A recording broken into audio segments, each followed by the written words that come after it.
Hello everyone, welcome back to my channel. My name is Michelle. I'm going to talk to you about 3 different memoirs last year that I read in 2022 that I just really enjoyed and want you to know more about. So let's just get right into the books right now. The first book that I read was actually an audiobook. It is I Am by Maggie O'Farrell. 17 Brushes with Death.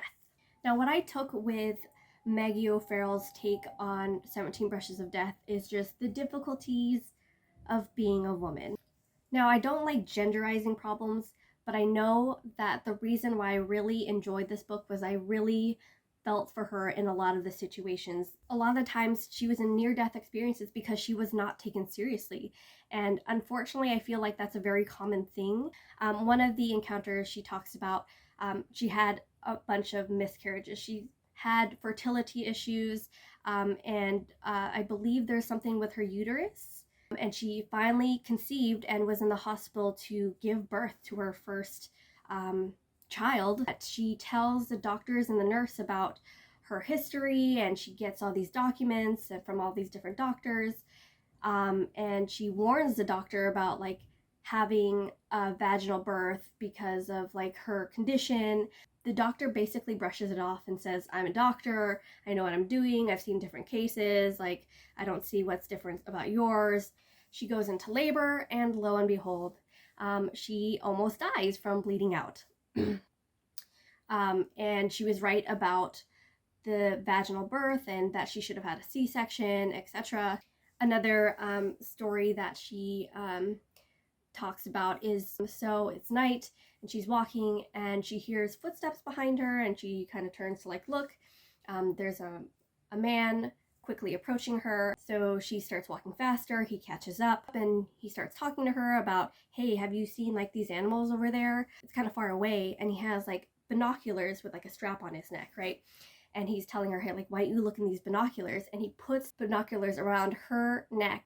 She ends up unhooking herself and talking herself out of the situation, saying, hey, I'm about to go to work. They're going to be really mad if I miss it, if I'm late. They're going to be searching for me. She basically escapes. The next day, she goes to the police and describes the situation to a police officer. So the man kind of looks at her like, I'm a police officer. What am I supposed to do with this information?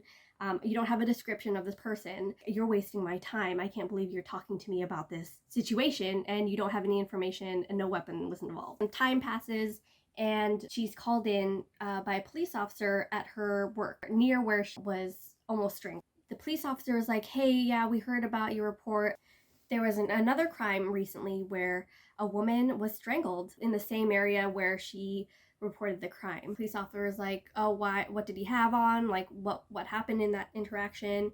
And she says, hey, yeah, he tried to put binoculars around my neck. And the police officers are like, oh my gosh, like this woman was strangled. She was about your age. And, you know, obviously he was targeting women. And honestly, that could have been her. All in all, I love this memoir. I would read it again.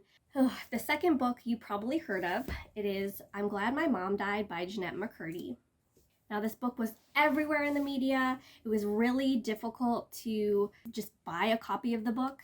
I ended up reading the ebook from my library. It took months to get my hands on because even though my library ordered 20 or 30 extra copies of an ebook, it was so in demand that it took really long time to get to me to finally read. And to be honest, I feel like the hype is worth it. I was also worried about this memoir because I didn't watch iCarly. I never grew up watching iCarly. And it seemed like a lot of people that really enjoyed this book watched iCarly and was a big fan.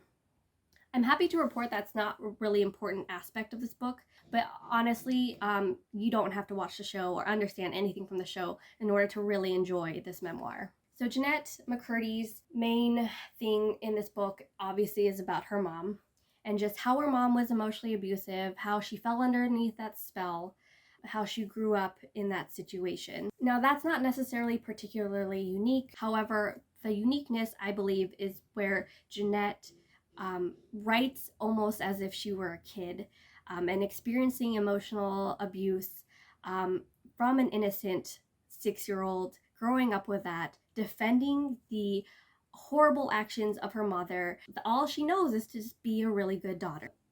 So, for example, in the beginning of the book, Jennette talks about how she's trying to round up her whole family to get on church on time because her mom gets really upset. So Jennette is going around the house and trying to round up everybody.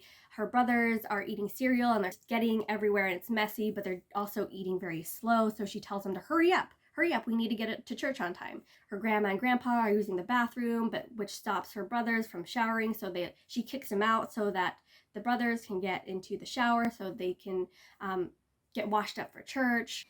Of course, even though Jennette does everything to get them on church on time, her mom still finds something to be mad about, and she steps in, I think, milk or something that like the brothers had spilled. She tells her husband, hey, okay, we gotta go to Rite Aid to get more pants, which makes him late for church and ultimately makes her mom mad. Like, she just defends her mom's behavior, saying, like, I can't believe it. Like, I'm really irritated that Scotty spilled milk on the floor, and that's why we were late, and that's why mom yelled at us, because, you know, he spilled milk on the floor. Jennette also puts forth and writes about really interesting stories of her mother and her just being a straight-up narcissist. So her mom has had breast cancer, and I think it was stage 4, was terminal. She was, I think, told, like, 6 months to live. And Jennette recounts her mom recording everybody on a like camcorder on a VHS tape, and that reaction to like, oh, mom has cancer, mom is dying. After her mom survives cancer, every weekend her mom instructs Jennette and her brothers to sit on the couch and watch this tape every single weekend. She also talks about how her mom further uses that information not only for her own family. For example, Jennette McCurdy had I believe a audition at Nickelodeon, and there's like 2 separate parking lots, one for regulars on the show, stars, and then the rest for, you know, just people like visitors. So Jennette is late for a Nickelodeon audition. Her mom pulls up to the VIP parking lot because the other parking lot is full. Parking lot attendant is like, no, you can't park here because you're not VIP, you're not a regular on the show, you're just auditioning, so I can't let you park here. And she then starts crying, starts creating this big scene, how she had cancer, how she's dying, I can't believe I'm being treated like this, and which allows her to park in the parking lot. The horrifying part was him allowing them to park because of the act about the cancer is like one of many times where Jennette's mom, how she manipulates people into allowing her to do whatever she wants if she's not getting her way. Jennette also talks about her eating disorder and how that came about. Jennette is known, she wins a lot of child roles because she looks younger. Jennette is becoming a woman, starts to have her period, like, and she is starting to show her boobs underneath her clothes, I mean, and her mom tells her, like, hey, like, you need to, like, wear big clothes so you're hiding your, like, chest area. She asks her mom, hey, how can I, like, further my acting career and, you know, make it look like I'm a kid for longer? And her mom suggests, hey, like, why don't we strategize on, like, eating less and just go straight up into this, like, counting of calories obsession, and they bond over this. Her mom never obviously calls it like anorexia or an eating disorder. One of Jennette's friends and her friend's family comes up to Jennette's mom and says, hey, we think she's anorexic, like, we're really worried about her. And her mom straight up says, no, she's fine, she's eating really well, and completely denies that she has an eating disorder. Jennette is a great writer, which I'm really glad she ended up writing this book. I can't imagine how difficult it would be to write this book. It sounded like that was something that was always in her interest, but it was always shut down because whenever she was like, I don't really want to act, her mom would go into hysterics and would be like, what are you talking about? Like, this is my dream. And the whole book is just about how she lived her life for her mom and what her mom wanted and never what she wanted. Definitely something that you should pick up. It's worth the hype. I love this book. The final book that is a memoir that I really, really enjoyed last year. It's In the Dream House by Carmen Machado. And this book is definitely written in a way that I've never seen any memoirs written before. And I know I've like mentioned different ways I am, and I'm glad my mom died, and how they're unique memoir experiences. But this is a book that I was almost confused. I actually spent the first few chapters like, did I pick up the wrong book? I'm missing some context or whatever. I can't even tell you how many chapters, probably hundreds of different chapters in this book. Like if I go to this, so these are 2 chapters. So this is a chapter called Dream House as Inventory and Dream House as Tragedy of the Commons. And if you just like it's written so differently from any memoir I've ever read in my entire life. And I absolutely loved it. But as I was saying in the beginning, I was a little confused because I thought, okay, so the first couple chapters were like short chapters, like this is the intro. We'll finally get into like the meat of the book or the memoir in a bit, and it'll be long chapters.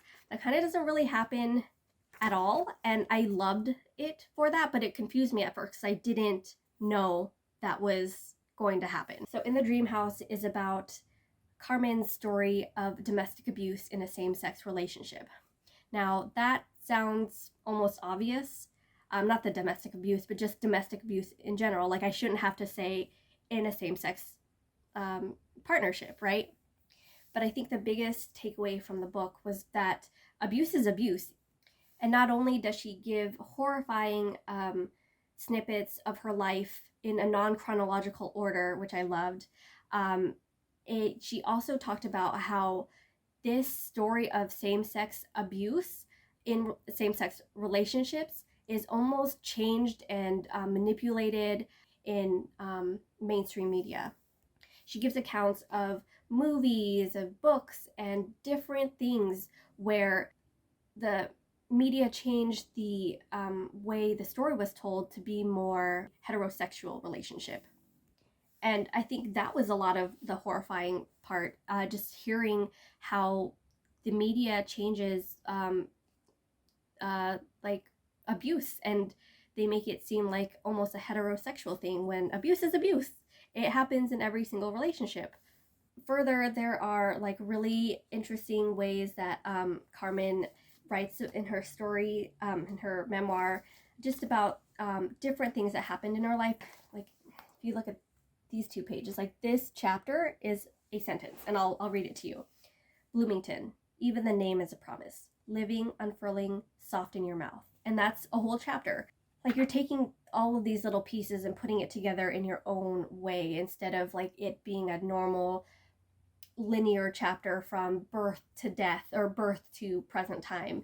And I really enjoyed that because I think a lot of hearing memoirs from the beginning of somebody's life, where they grew up, etc., and then having it progress to present day isn't really relatable sometimes. And like sometimes you have to give people snippets of random things in your life in a random order in order for people to understand the context of how you were living. A really fun thing that I realized I bookmarked here.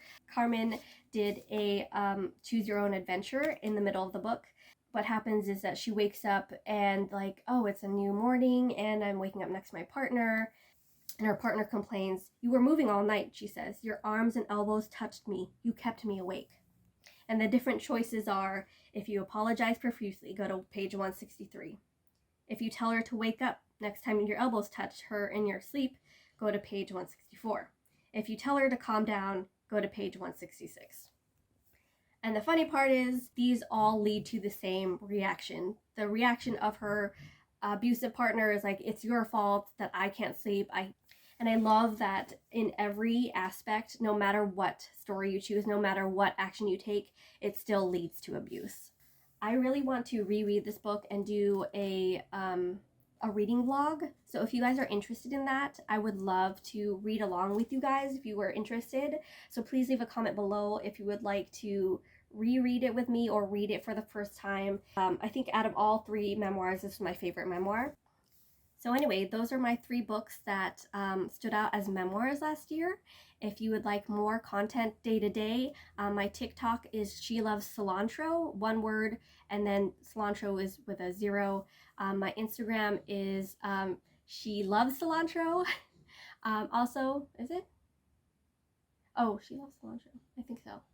I'll have to double check. And you get day-to-day updates there, not necessarily of books, of just random things in my life that I want to share. And if you aren't interested in that, then I will see you next week on YouTube, where I upload weekly. And I'll talk to you later. Have a great day.